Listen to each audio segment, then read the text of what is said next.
Alors bonjour tout le monde, ici Sébastien McMahon de IA Groupe Financier qui est avec vous pour une nouvelle conversation comme on a déjà commencé dans les dernières semaines avec de nos gestionnaires. Donc on a Clément Gignac, notre économiste en chef que vous connaissez tous. Donc bonjour Monsieur Gignac.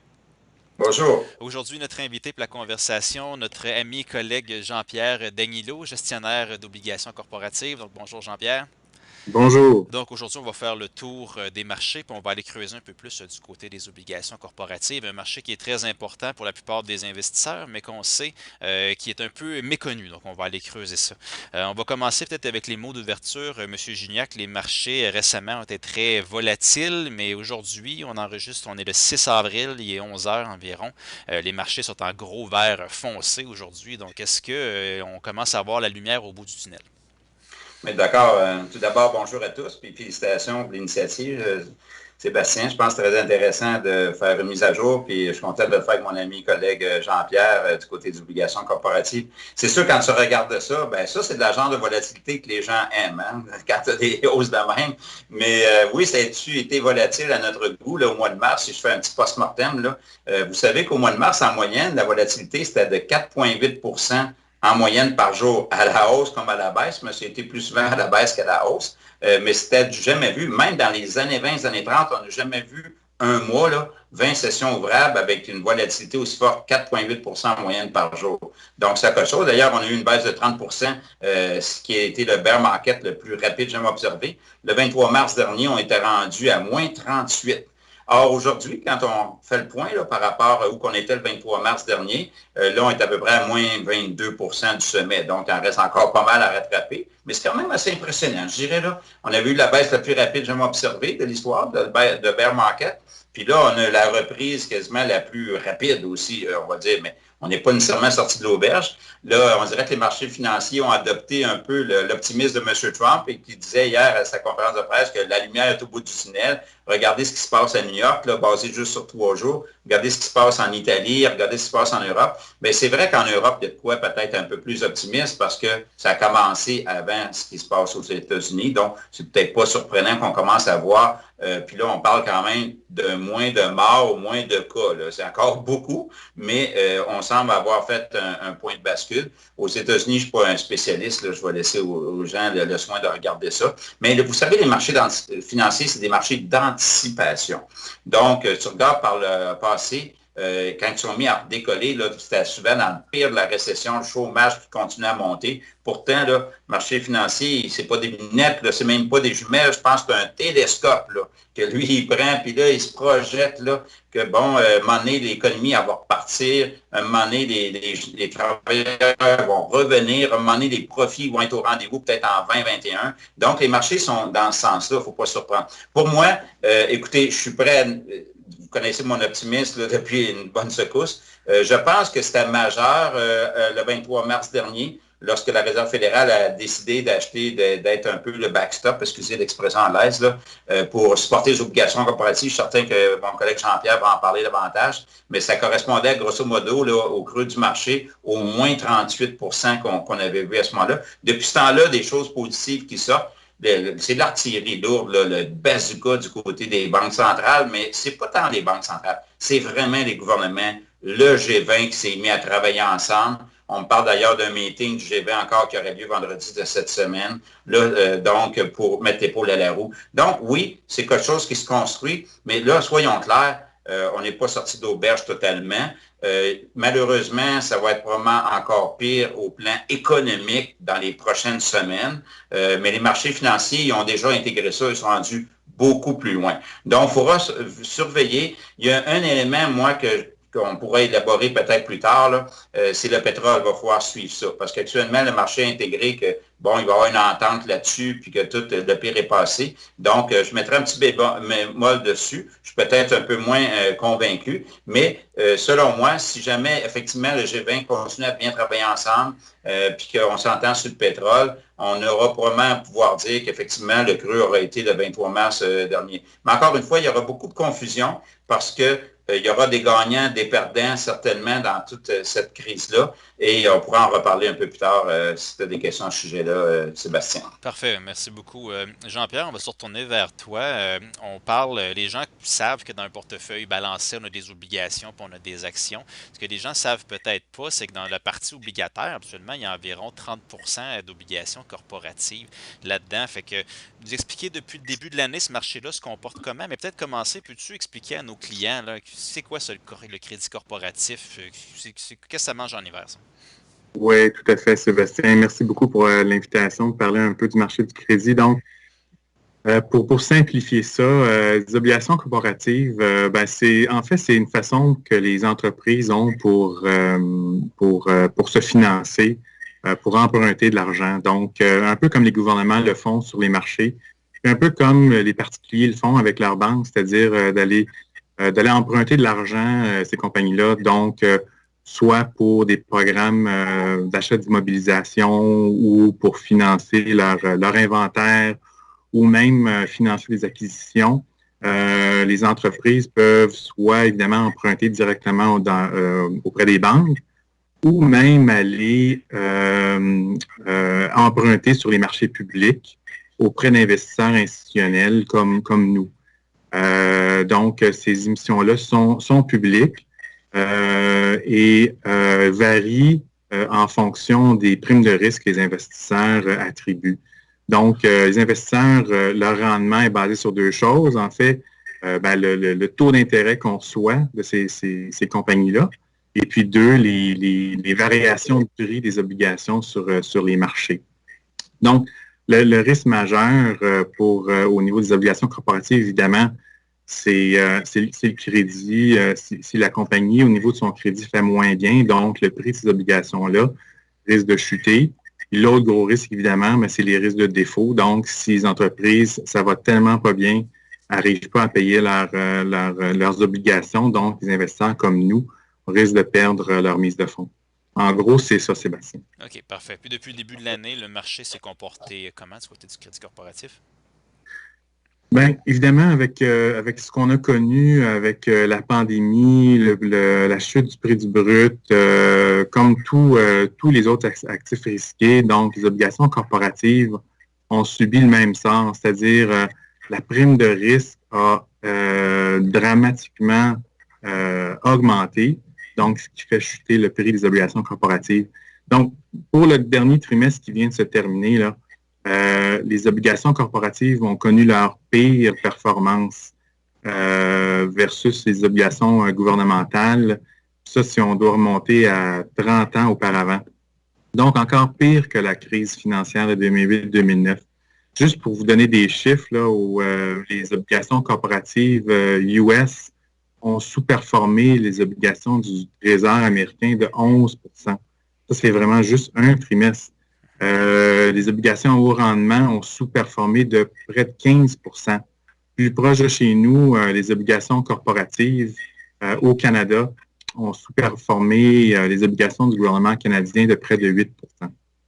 OK, d'accord. Ça explique en bonne partie pourquoi les grands indices obligataires, malgré que les banques centrales aient coupé les taux d'intérêt, malgré qu'on ait vu les taux d'intérêt 10 ans canadiens baisser, pourquoi qu'un portefeuille d'obligations, ça n'a pas fait des rendements astronomiques depuis le début de l'année.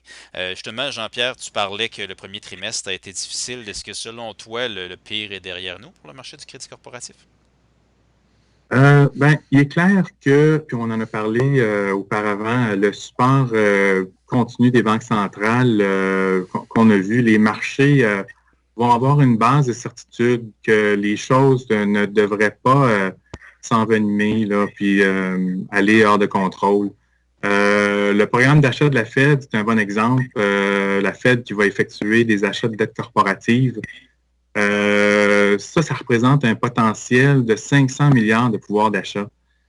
Donc, la Fed peut même aller décider d'effectuer des achats plus loin sur la courbe parce qu'on sait que ce programme-là cible les échéances de 0 à 5 ans.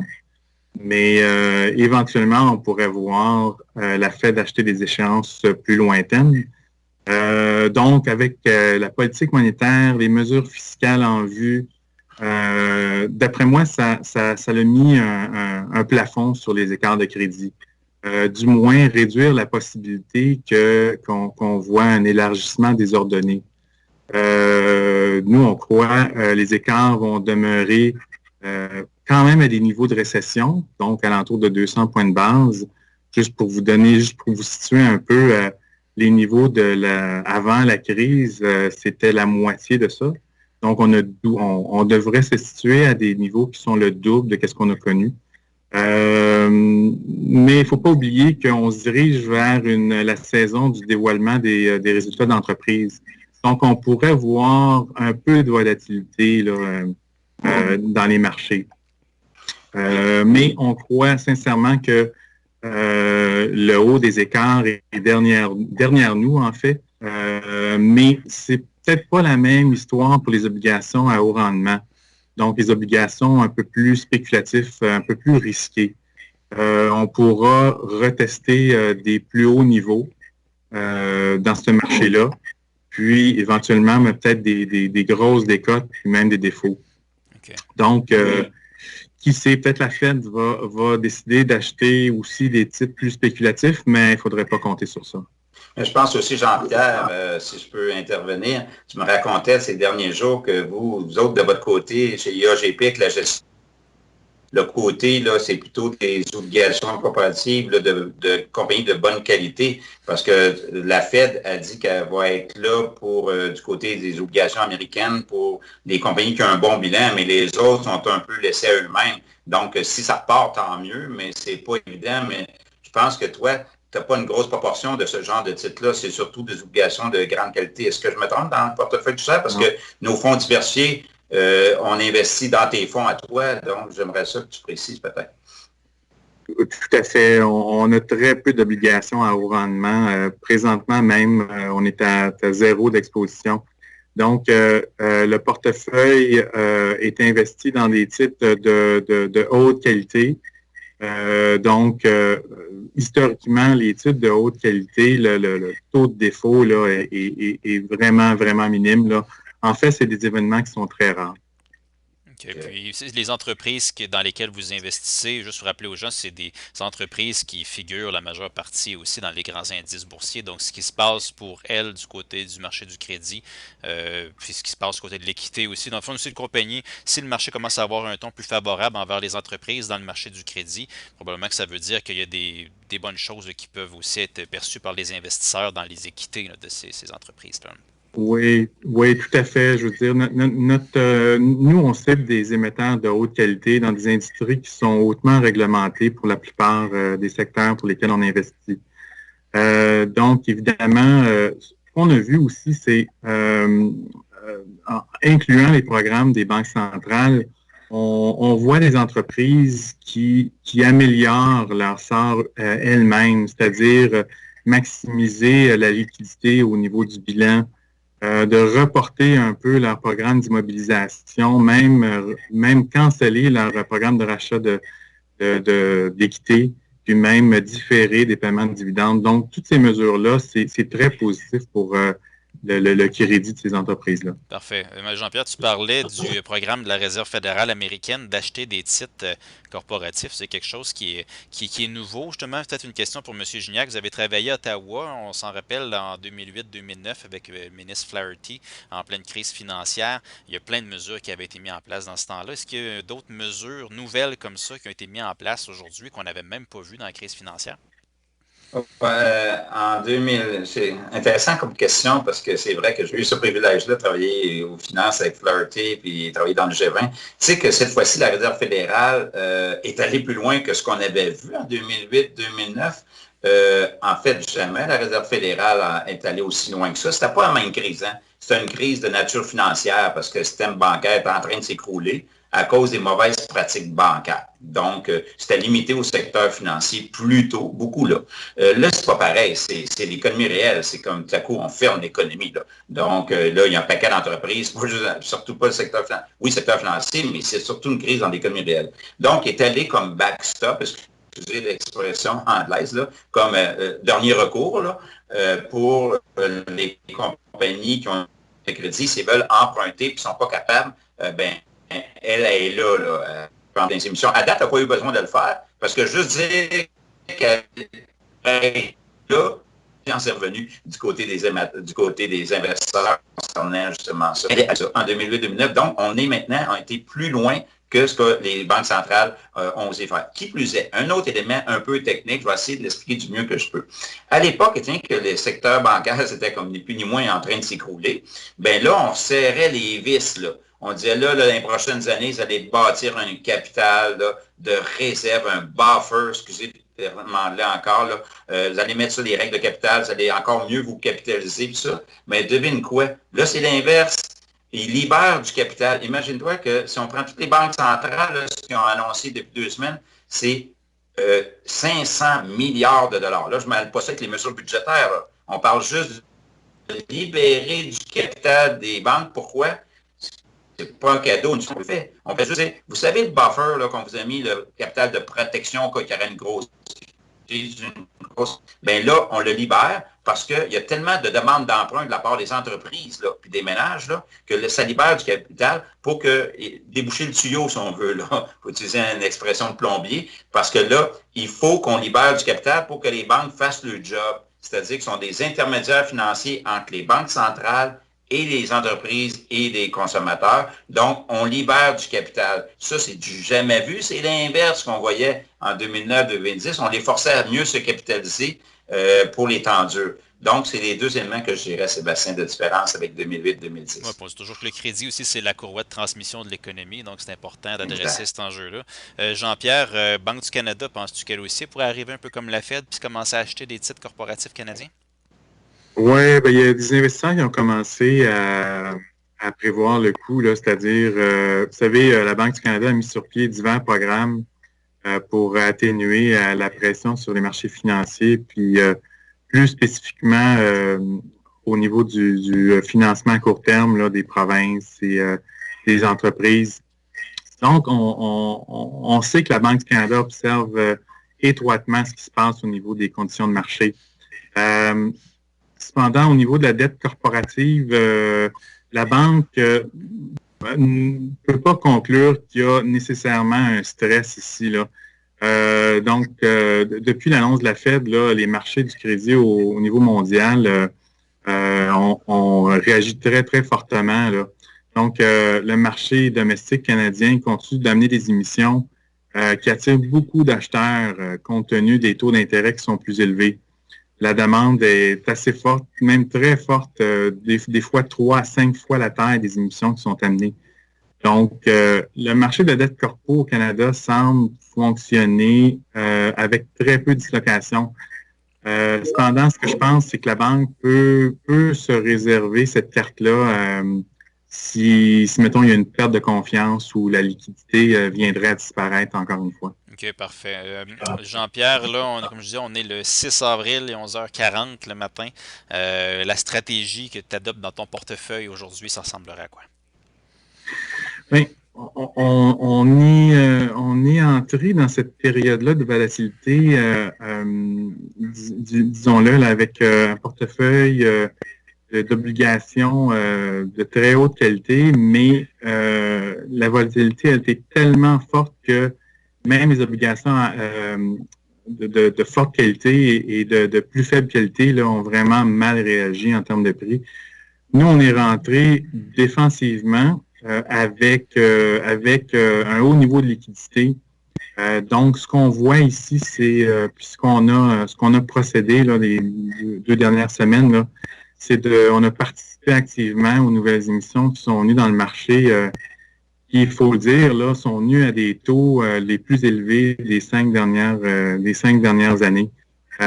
Donc, on était actif au niveau des new issues, profiter des écarts très, très larges, et le marché semble avoir réagi très, très positivement. Donc, je vais le dire encore, je pense qu'on atteint un plafond au niveau des écarts. On devrait continuer d'être à des écarts assez élevés, puis on va vouloir profiter des écarts qui vont se resserrer là, une fois qu'on arrive à une espèce de normalité. Parfait, merci. Peut-être en mot de la fin, M. Gignac, vous êtes optimiste, on partage le même optimisme. Vous parlez de surveiller le pétrole, peut-être que les creux sont derrière nous, le creux est derrière nous du côté du marché, mais quand même, quel genre de scénario alternatif là, qui pourrait vous rendre nerveux aujourd'hui? Ouais, en fait, il faut bien penser, bonne question en terminant, c'est parce que, voyez-vous, quand on regardait par le passé, là, quand on a eu des débarques de 30 de même rapidement au premier trimestre, on a regardé les 15 pires, parce que ça fait partie des pires, et même dans les années 30, etc. Souvent, le marché récupère dans les trimestres subséquents, mais là, ça dépend. Fait que parlons-en des années 30, ça, c'est mon scénario alternatif. Puis je ne peux pas mettre une probabilité de zéro à ça. C'est que si les gouvernements adoptent toujours des mesures protectionnistes, à l'époque, on mettait des embargos, puis des tarifs, des douanes sur l'acier à l'époque. Ben, devinez quoi? La débâcle a empiré. Fait que le moins 30 est devenu moins 50, ça finit à moins 80. Je ne vais pas vous dire que ça va à moins 80, mais ça a aggravé la crise dans les années 30. Or là, il faut surveiller très étroitement. On a vu l'histoire des masques, où j'en reviens juste pas encore que le Canada, exemple, a été affecté là-dessus. Mais si tout à coup, pour les raisons de sécurité nationale, on invoque toujours toutes sortes de choses, y compris sur le pétrole, que là, tout à coup, bon, la Russie, l'Arabie Saoudite, ils vont s'entendre ou pas? S'ils ne s'entendent pas beaucoup peu, est-ce qu'on met des tarifs? Eh bien, écoutez, là, si on s'en va dans le protectionnisme, là, il faut mettre une certaine probabilité parce que c'est M. Peter Navarro là, qui est en charge là, de la réponse du gouvernement américain au coronavirus. Et lui, on sait sa feuille de route. Là. On a vu le dérapage que ça a fait dans la guerre commerciale Chine-États-Unis au début. Les choses se sont améliorées, c'est quand? C'est quand on l'a sorti du dossier Peter Navarro là, au niveau de la guerre commerciale avec la Chine, qu'il y a eu un deal possible. Donc, moi, ça m'inquiète de voir qu'il est présent dans le décor. Et là, si on commence à adopter des mesures de protectionnisme à ce moment-ci, puis qu'il n'y a pas d'entente au niveau du G20, que ce soit sur le pétrole ou d'autres enjeux, là, ça va être à surveiller. Oui, ce ne sera plus jamais pareil après le COVID-19, là, je suis prêt à le remettre. Oui, c'est vrai qu'il faut aller pour la souveraineté au niveau médical, souveraineté au niveau alimentaire, mais là, si on applique la souveraineté dans tout, ça veut dire que c'est l'inverse de la globalisation qui a tellement été apprécié par Wall Street, par les marchés financiers. Donc, on commence à penser à l'inverse. Donc, moi, je serais prudent. J'irais d'une façon progressive pour les gens qui veulent revenir dans le marché. Là, on a déjà récupéré un tiers, mais il faudra vraiment que les États-Unis changent d'attitude dans les prochaines semaines sur la corrélation avec les pays du G20, parce que sinon, j'aurais effectivement peur, comme scénario alternatif, de dire, c'est quoi, on pourrait même retester le creux qu'on a eu de moins 35, moins 40 Donc, c'est une faible probabilité pour l'instant, mais je surveille ça très étroitement et la prochaine rencontre du G20 puis tout le dossier du pétrole va être intéressant à surveiller, Sébastien. Parfait, excellent, merci beaucoup. Ça reste un scénario alternatif, mais c'est toujours important de gérer les Ouais. risques dans notre métier. Donc, parfait, je pense que ça fait le tour pour aujourd'hui. Fait que merci beaucoup à vous deux. Merci spécial à Jean-Pierre qui s'est prêté à l'exercice aujourd'hui avec les moyens technologiques du bord, comme vous le voyez. Fait que très bonne discussion, très bon point, Jean-Pierre. Merci beaucoup. Puis merci beaucoup aussi, M. Gignac, pour votre participation régulière. Donc, vous pouvez toujours nous rejoindre ia.ca/économie. Tout ce qu'on produit, tout ce qu'on fait pour vous, vous allez pouvoir trouver ça là. Donc, merci encore beaucoup pour votre fidélité. Et puis, on Merci. se revoit à bientôt.